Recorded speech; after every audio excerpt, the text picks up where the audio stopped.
Bismillahirrahmanirrahim. Assalamualaikum warahmatullahi wabarakatuh. Selamat sore, selamat malam teman-teman semua. Pada kesempatan kali ini saya ingin berbicara tentang kebahagiaan. Tapi bukan kebahagiaan semu, kita bicara tentang kebahagiaan yang hakiki. Setiap hari kita tidak lupa berdoa dengan doa yang dinamakan oleh umat Islam sebagai doa sapu jagat. Rabbana atina fid dunya hasanah wa fil akhirati hasanah wa qina adzabannar. Jadi kita pengen hasanatan fid dunya, baik bahagia di dunia, hasanatan fil akhirah, baik dan bahagia di akhirat. Permasalahannya adalah bahwa ada kebahagiaan-kebahagiaan yang ditawarkan oleh para pihak, dan menurut saya itu kebahagiaan yang semu.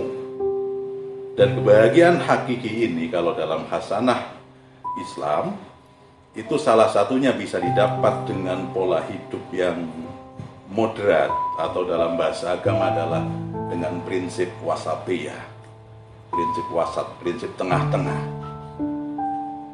Prinsip tengah-tengah ini merujuk kepada satu filosofi yang ditelurkan dulu oleh seorang filosof besar namanya Aristoteles, kemudian diadopsi oleh para filosof muslim.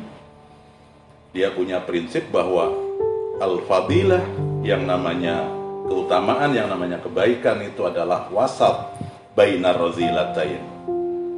Keutamaan itu tengah-tengah di antara dua hal yang buruk. Ini kunci. Jadi yang baik itu tengah-tengah di antara dua hal yang ekstrim. Jadi yang baik itu pasti tidak ekstrim, yang ekstrim pasti nggak baik. Maka yang ditawarkan oleh hal-hal atau pojok-pojok atau pihak-pihak yang ekstrim itu meniscayakan bahwa tawarannya biar tawaran semu. Maka para pemirsa sekalian bisa memahami, saya bisa katakan bahwa kalau memang ada aliran-aliran ekstrim misalnya dalam agama kita, maka pasti tawaran kebahagiaan mereka adalah kebahagiaan yang semu. Kayak misalnya teman-teman kita yang melakukan bom bunuh diri, kemudian dengan keyakinan bahwa ada tawaran kebahagiaan nyata, mereka dijemput oleh 7 orang bidadari misalnya, yakinlah bahwa itu semu. Nah, jadi prinsip kebahagiaan hakiki hanya didapat bisa lewat dengan tadi, bahwa kita memang harus memposisikan diri ada di tengah. Tapi ingat bahwa wasatiyah, tengah-tengah di sini ini tentu harus kita pahami bukan tengah-tengah matematis yang selalu harus persis di tengah. Tidak. Nah, ini harus kita pahami betul itu. Artinya gini, para filosof kita memberikan contoh misalnya dalam hal wasatiyah ini, kalau kita ambil contoh salah satu akhlak yang mulia dalam Islam, misalnya dermawan. Ya, sifat dermawan ini pasti ada di tengah antara dua sifat buruk lainnya. Di satu sisi orang yang nggak pernah berderma itu namanya bakhil, sifatnya sifat bukhel, pelit. Sisi lain, orang yang berderma tanpa kontrol itu biasa dilabeli dengan israf, boros. Nah, di tengah-tengahnya ada dermawan.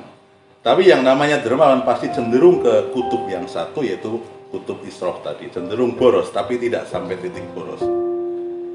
Batasannya kalau di dunia nyata barangkali dengan contoh kita akan bisa paham. Misalnya seorang dermawan, ya tentu dia bukan orang yang ngasihnya dikit-dikit, enggak, itu cenderung bakhil, tapi dia akan ngasih banyak banget. Hanya saja ada batasan-batasan. Batasannya apa? Kalau dengan contoh kita bisa pahami. Misalnya, ya dermawan kan misalnya membantu orang lain. kita membantu, tapi tentu kita nggak boleh dong membantu pihak-pihak yang nggak boleh dibantu, nggak harus dibantu. Kita harus menafkahi misalnya, tapi kita pasti nggak boleh menafkahi orang yang nggak boleh kita nafkahi. Ya, kalau orang-orang tua yang punya jiwa muda biasanya guyonannya gini, kalau menafkahi istri orang lain, nah ini yang jadi masalah kan, itu kan, ini batas israfnya itu. Nah, maka dalam banyak prinsip nanti memang kita harus di tengah. Itu yang sekarang digembar-gemborkan sebagai semangat moderasi, semangat tengah-tengah. Ya, nanti banyak hal yang bisa kita bahas di sini, kayak misalnya tengah-tengah itu bisa dalam ranah akidah, keyakinan itu kayak apa bentuknya. Nanti dalam ranah hukum Islam nanti juga ada pembahasan tersendiri, dalam ranah politik nanti juga begitu, dan beberapa bahasan yang lain. Tapi pada prinsipnya entry point kita adalah mari kita bersikap moderat, jangan sampai kemudian kita tertipu, jangan sampai kita kena tipuan, manipulasi dan lain sebagainya.